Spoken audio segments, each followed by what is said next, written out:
Welcome to Saturday Night at the Movies. I'm your host, Glenn Holland. Tonight's film is the classic 1934 comedy mystery, The Thin Man. It was directed by versatile veteran director W.S. Van Dyke from a screenplay by Albert Hackett and Francis Goodrich.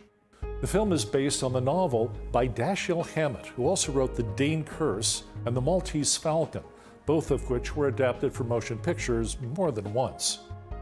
The Thin Man stars William Powell and Myrna Loy as Nick and Nora Charles, supported by Maureen O'Sullivan, Nat Pendleton, Minna Gomble, and Porter Hall, with Cesar Romero in a minor role. The film opens in the laboratory of Clyde Wynant, an eccentric inventor. His daughter Dorothy visits with her boyfriend Tommy to tell him they're engaged. Wynant has plans to leave town for a few months to do his work in complete isolation, but he promises he'll be back in time for the wedding. Later, Wynant visits his mistress, Julia Wolfe, and accuses her of cheating on him and stealing bonds intended for his daughter. He threatens to turn her over to the police and leaves.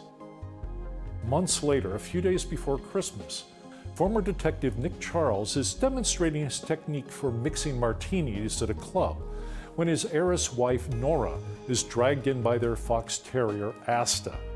They're approached by Dorothy Wynant, who tells them her father has failed to return to New York despite his promise to her. Nick tells her he's retired, but she persists, seconded by Nora, who wants to help her husband solve a case. But what starts out as a disappearance turns into a murder investigation when Julia Wolfe is found dead and Clyde Wynant, the Thin Man of the title, is the primary suspect. Dorothy refuses to believe her father is guilty, so Nick works with Police Lieutenant John Gill, with the eager assistance of Nora, to solve the mystery before more bodies pile up. Dashiell Hammett became famous as a writer of hard-boiled detective fiction for pulp magazines in the 12 years between 1922 and 1934.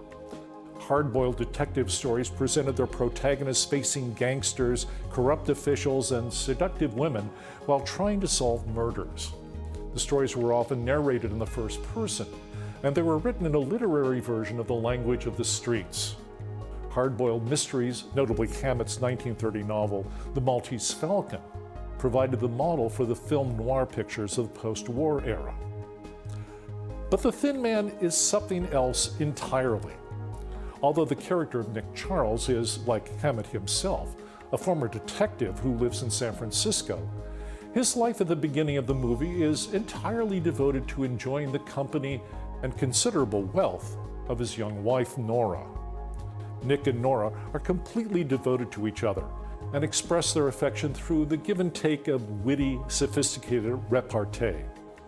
Much of this was inspired by Hammett's own rocky relationship with playwright Lillian Hellman, and augmented by screenwriters Albert Hackett and Francis Goodrich, who were husband and wife. In 1998, film historian Andrew Saras wrote that Nick and Nora Charles were the first on-screen Hollywood couple for whom matrimony did not signal the end of sex, romance, and adventure.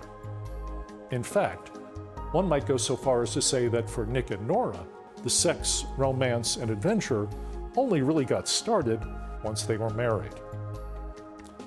The novel The Thin Man is set in December 1932, during the last days of Prohibition, and copious drinking at parties and speakeasies is a recurring feature of the story.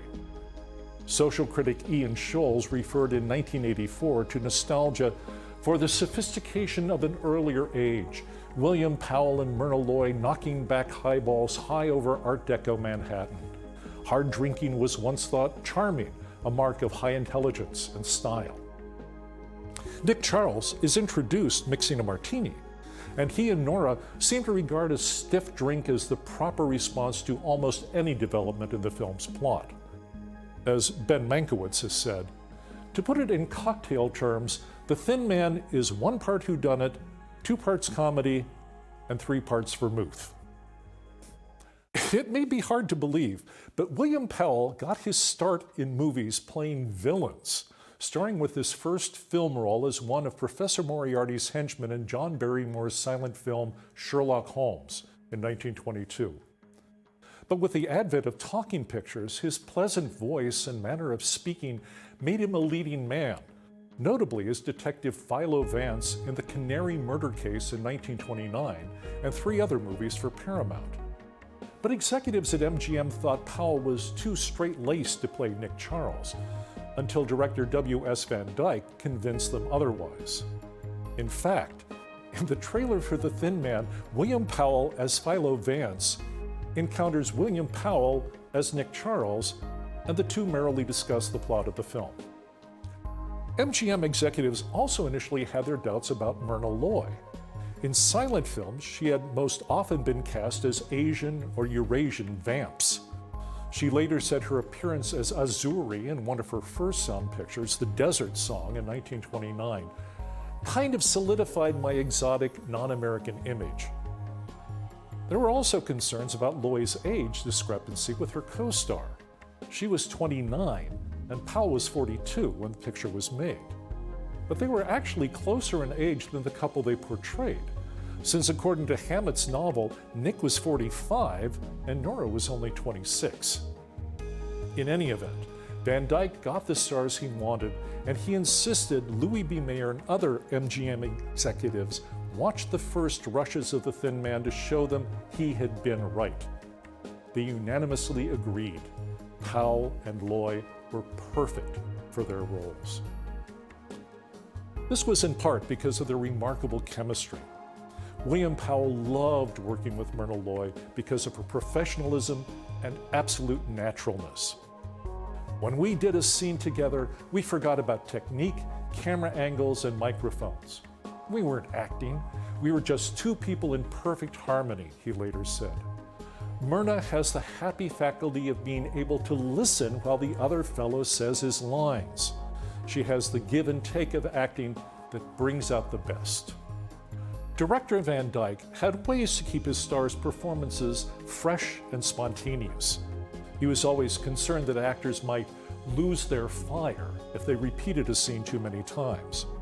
He paid attention to Powell and Loy when they bantered during breaks from filming, and later incorporated some of their conversation and antics into the script. The scene where Nick shoots balloons off of the Christmas tree, for example, was added after Powell used an air gun to shoot ornaments off the tree while the art department was setting it up. For Nick's first scene in the film, Van Dyke told Powell to run through it while the crew got ready to shoot. Powell did the scene, showing how to make a proper martini, adding some patter and business of his own. When he'd finished, Van Dyke shouted, "That's it, print it." It turned out he had been filming the scene and captured Powell's stellar performance on film. For Nora's first appearance, Van Dyke didn't tell Myrna Loy she was going to be led into the restaurant by a rambunctious Asta until just before the shot. Ever game, Loy did the scene, allowing the fox terrier to drag her across the floor. The film was completed in a staggering 12 days and released on May 24, 1934 to almost universally enthusiastic reviews. The critic for the Film Daily spoke for many when he wrote, "The screen seldom presents a more thoroughly interesting piece of entertainment than this adaptation of Dashiell Hammett's popular novel. The rapid-fire dialogue is about the best heard since talkies and is delivered by Powell and Miss Loy to perfection." The film was shot for $231,000 and became a major hit, earning about $1.4 million on its first release. The Thin Man was nominated for 4 Academy Awards for Best Picture, Best Director, Best Performance by an Actor for William Powell, and Best Adapted Screenplay. The film didn't win any Oscars. Frank Capra's It Happened One Night swept the major awards. But as they say, it's an honor just to be nominated. In 2002, critic Roger Ebert added The Thin Man to his list of great movies, and he praised on William Powell's performance in particular. He said Powell is to dialogue as Fred Astaire is to dance. His delivery is so droll and insinuating, so knowing and innocent at the same time. that it hardly matters what he's saying. Please join us again next time for another Saturday Night at the Movies. I'm Glenn Holland. Good night.